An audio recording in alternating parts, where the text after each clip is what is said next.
శ్రీ శంకరావతార చరితము. శంకరుని కడకు రాజు వచ్చుట.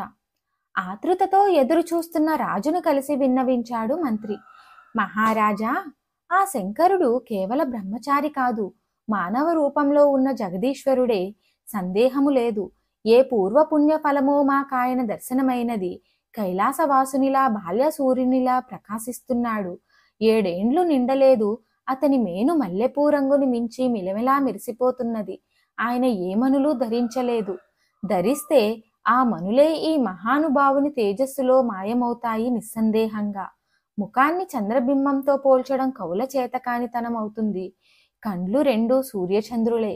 ఆ బాలశంకరుని చూడగా చూడగా ఒకప్పుడు భారతి వలెను, ఒకసారి మహేశ్వరుని వలెను, మరొక పారి కమలనాభునిలా కనపట్టుతాడు. ప్రభు, పంచభూతాలు, అష్టదిక్పాలకులు, ఇంద్రాది దేవతలు, రుద్రగణాలు, 14 భువనాలు, సమస్త చరాచర సృష్టి జాలమంతా ఆయనలోనే ఇమిడిపోయినట్లు అగుపడుతుంది అని పరమానందంతో శంకరుని సందేశాన్ని కూడా రాజుకు తెలియజేశాడు మంత్రి. మంత్రి శేఖర, ఇక తడువెందుకు? సుముహూర్తం నిర్ణయం చేసి మన ప్రయాణానికి సన్నద్ధం చెయ్యండి అని రాజు ఆదేశించాడు. రాజు పరివారము శంకరుని ఊరు చేరుకోగానే ఊరు బయట దూరంగా నిర్మించిన డేరాలలో పరివారాన్నుంచి రాజశేఖరుడు ఒకడు పాదచారి అయి వడివడిగా అడుగులు వేసుకుంటూ శంకరుని దర్శనానికి బయలుదేరాడు. అల్లంత దూరాన ఉన్నప్పుడు రాజుకు మహాద్భుత దృశ్యాలు కనబడ్డాయి.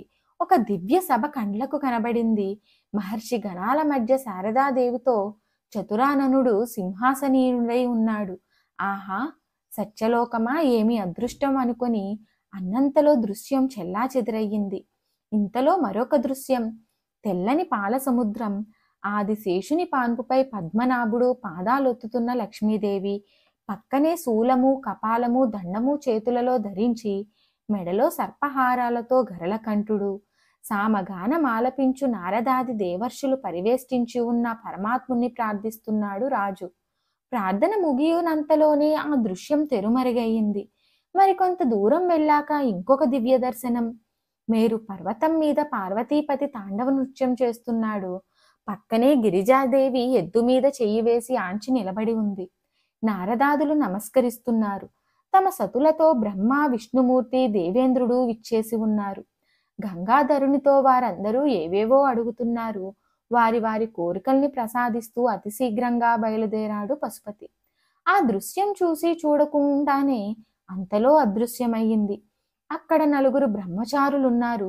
గోష్పాదమంత శిఖ, తెల్లని యజ్ఞోపవీతము, చేత పాలాషాదండము, మలకు మౌంజిత్రాడు, వెన్నరంగు శరీరఛాయ కలిగి తామర రేకుల వంటి కన్నులతో తెల్లని కౌపీనము, విభూది రేఖలు, మలకు కృష్ణాజినము ధరించి దేదీప్యమానంగా వెలిగిపోతున్నాడు బాలుడు. 8 ఏండ్ల ప్రాయము వాడు. ఆ బాలుడే తాను కలుసుకోవడానికి వచ్చిన దివ్య బాలుడని ఎవరూ చెప్పనక్కర లేకుండానే తెలిసిపోయింది రాజుకు. భక్తి తన్మయుడై సాష్టాంగ నమస్కారం చేశాడు. శంకరుని ఆశీర్వచనం విని లేచాడు. ముకిలిత హస్తుడై కులగోత్రాలు చెప్పుకొని వినయ విధేయతలతో నిలబడ్డాడు రాజశేఖరుడు. తనకు దగ్గరగా ఒక దర్భాసనం ఇచ్చి కూర్చోబెట్టినాడు. సింహాసనము, హంసతూలికా తల్పము ఈ దివ్య దర్భాసనానికి సరిరావనిపించింది రాజశేఖరునికి. బ్రహ్మచారికి నమస్కరిస్తూ, మహానుభావా, అనేక జన్మలలో సంపాదించుకున్న పుణ్యం తమ దర్శనంతో పండింది.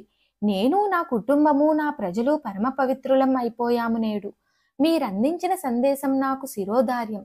తప్పక అలాగే ఆచరిస్తాను అని పరమానందపూర్వకంగా నివేదించుకున్నాడు రాజు శంకరునితో. రాజు మాటలకు సంతోషించిన శంకరుడు అతనితో ఈ విధంగా ప్రసంగించాడు. రాజా, నీకు కుశలమే కదా? నీ పేరు ప్రసిద్ధమైనది. ధర్మాన్ని తప్పకుండా పాలిస్తున్నావు కదా? ఎల్లవేళలా రాజ్య ప్రజల గురించి ఆలోచిస్తున్నావు కదా? దేశంలో అందరూ ఎవరి వృత్తులు వారు నిర్వర్తిస్తున్నారు కదా? విఘ్నులైన పండితులను, దైవజ్ఞులను ఆదరిస్తున్నావు కదా? సమర్థులైన వారినే తగు స్థానములలో నియమిస్తున్నావు కదా? దుర్గాల్ని వైరి దుర్భేద్యంగా కాపాడుకుంటున్నావు కదా? ధరాతలం సస్యశ్యామలంగా ఉన్నదా? ఈ విధంగా యోగక్షేమాలు అడిగి తెలుసుకున్నాడు ఆ విశిష్ట వటువు. శంకరునికి వందనం చేసి విడిచి వెళ్ళలేక సెలవు తీసుకున్నాడా రాజశేఖర ప్రభువు తన జన్మ ధన్యమైనదన సంతుష్టితో. మరిన్ని ఆధ్యాత్మిక విషయాల కోసం మా ఛానల్ను సబ్స్క్రైబ్ చేయండి. వీడియో నచ్చితే లైక్ చేయండి, షేర్ చేయండి, కామెంట్ రూపంలో మీ అభిప్రాయాన్ని తెలియచేయండి.